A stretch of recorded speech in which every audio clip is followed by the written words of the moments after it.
तो आप सबको जय मसीह की। आज हम देखेंगे कि एक किसान की कहानी, जो बीज बोने वाला किसान रहता है, उसके बारे में हम आज देखेंगे।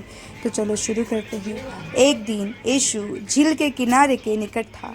वह लोगों की एक बहुत बड़ी भीड़ को शिक्षा दे रहा था।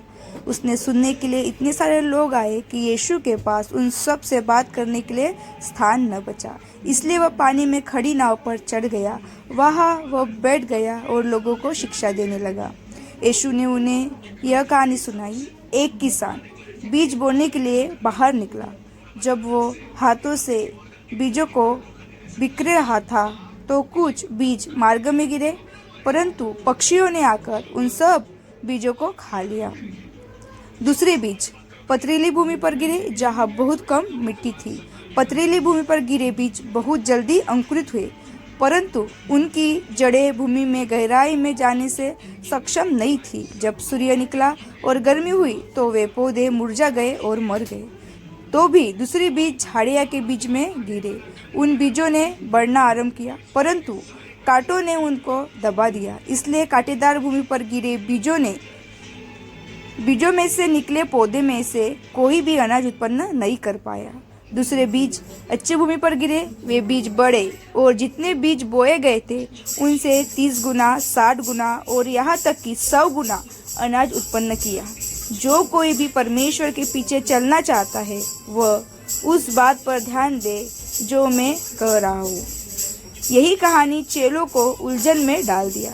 इसलिए यीशु ने व्याख्या की, वो बीज परमेश्वर का वचन है। वो मार्ग एक ऐसा व्यक्ति है जो परमेश्वर के वचन को सुनता है परंतु उसे समझता नहीं। तब शैतान उसके पास से वचन को चुरा ले जाता है, अर्थात शैतान उस वचन को समझने से दूर रखता है।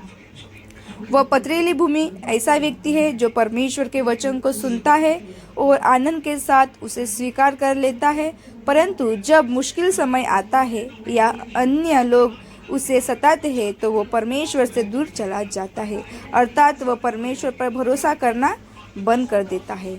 वह कांटेदार भूमि ऐसा व्यक्ति है जो परमेश्वर के वचन को सुनता है, परंतु वह बहुत सारी बातों के बारे में चिंता करना आरंभ कर देता है और वह बहुत सा धन कमाने का प्रयास करता है और वो बहुत सी चीज़ों को पाने का प्रयास करता है।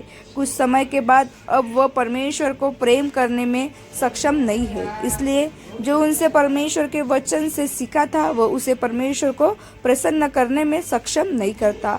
वह गेहूं की टंडोलों के समान है जो कोई अनाज उत्पन्न नहीं करते हैं।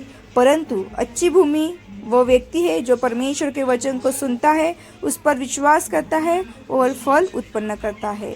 तो इस प्रकार एक किसान की बीज बोने वाले किसान की कहानी बाइबल में लिखाई गई है। अच्छा बीज बोने वाले की कहानी है।